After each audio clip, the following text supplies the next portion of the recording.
Hey everybody, this is Elizabeth. I just recently watched Nimona. Now, this was something that was on my radar for a while. I had never read the graphic novel, but when I saw it, it reminded me quite a bit of Amulet. I don't know if any of you are familiar with Amulet, but I've always adored that graphic novel series because it was just interesting, captivating, a different kind of story. And I liked the mysticism and magic that it had, and it always kept the reader wanting to know more. And Nimona was a tale that was set in a cyberpunk future, yet had the element of chivalry and knights in shining armor and that fantasy kind of aesthetic, which the two together make for an unbelievable combination that is just undeniable and unbeatable. And I've been a fan of Blue Sky for a long time, and of course, my favorite films of Blue Sky would have to be Rio and Rio 2. Of course, a lot of people like to say some things about Rio and Rio 2, but they're my favorites. And of course, I like the Ice Age series. I enjoy it, but it's not my favorite. Rio's my favorite. And of course, Spies in Disguise was by far, one of their funniest films. Um, but this one I think is, it tops everything that I have seen coming out of Blue Sky, and good to know that Blue Sky is still alive and well, even though it was purchased by Fox.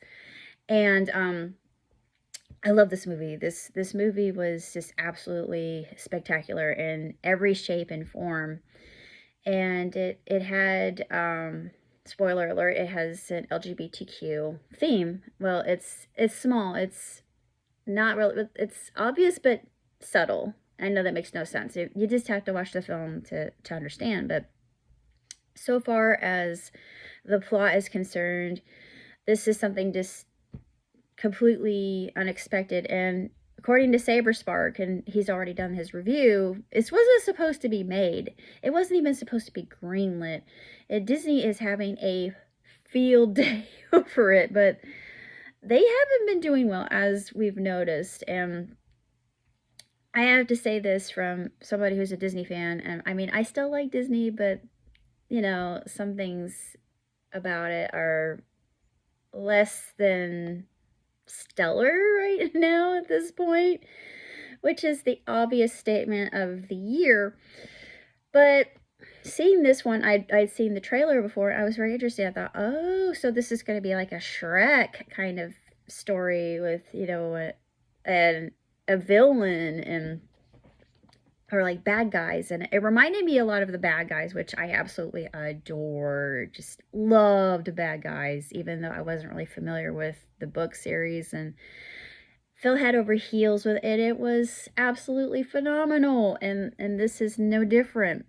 So if you're a fan of the Bad Guys and you like a little bit something that has a cyberpunk fantasy sort of background, this is right up your alley. And Nimona as a character, I absolutely love her. She is just such a chaotic, cheeky, wonderful, exceptional character that I've never seen brought to life before. She kind of reminded me of the genie in a way, and I won't say why, it's obvious, but she just had that same kind of energy, and I kind of, really related to her, and I'm not going to say why. I mean, if you know me and know my story, and basically, people weren't exactly kind to me when I was growing up, and her tale just, it hit me pretty hard, and I thought, yeah, that's pretty accurate when people perceive you in one way and no other way. And yeah, I made up for a lot of my flaws and a lot of the shortcomings I had. And I was kind of a bully when I was, well, yeah, I was a bully. Let me just put it that way. I wasn't the kindest of people. I've since changed, thank God. I mean, I went through um, a phase in my life where I was apathetic, and I just had this insouciance that eventually just it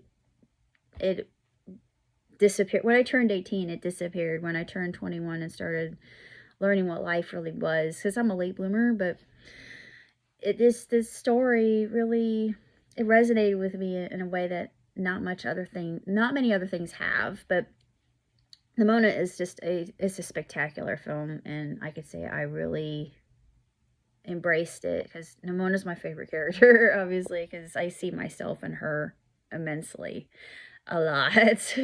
I may not be completely chaotic like she is, but I am spontaneous. So I saw a lot of that, and I thought, yeah, that's me. Um, but she's just such an enjoyable, likable, fun character. And the animation was beautiful, just absolutely glorious animation. And even though a lot of people have, their own um, preferences with 3D and all that stuff, but it just had that feel that very cartoony, kind of squishy feel. It just that cartoons should have, and the flexibility and defying of physics, and it was all there, and that's what made it enjoyable. Besides the plot, so as far as I'm concerned, Nimona deserves my highest of grades. 5 out of 5. 2 thumbs away up. If you haven't heard of it, definitely see it, because it has a really good message. And I just feel like, as somebody who's been outcast most of her life, and feeling like I'm starting to, integrate more, and people are beginning to understand me. Yeah, it's very heartwarming. And the ending, it just made me absolutely squee inside with joy, because I thought, yes, yes. So I'm not going to say what happened at the end, but of course I cried. I wasn't expecting to cry, but Blue Sky does a really good job at evoking emotion.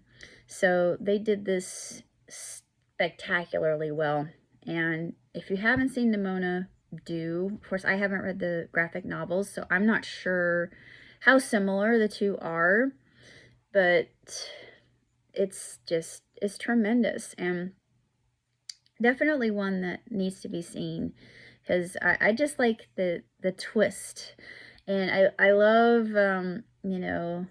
the so-called anti-hero becoming the hero, and the one who was the hero of the day. I don't have that much else to say, but that pretty much wraps it up. So until next time, live long, prosper. Catch you on the flip. Ciao, tutti!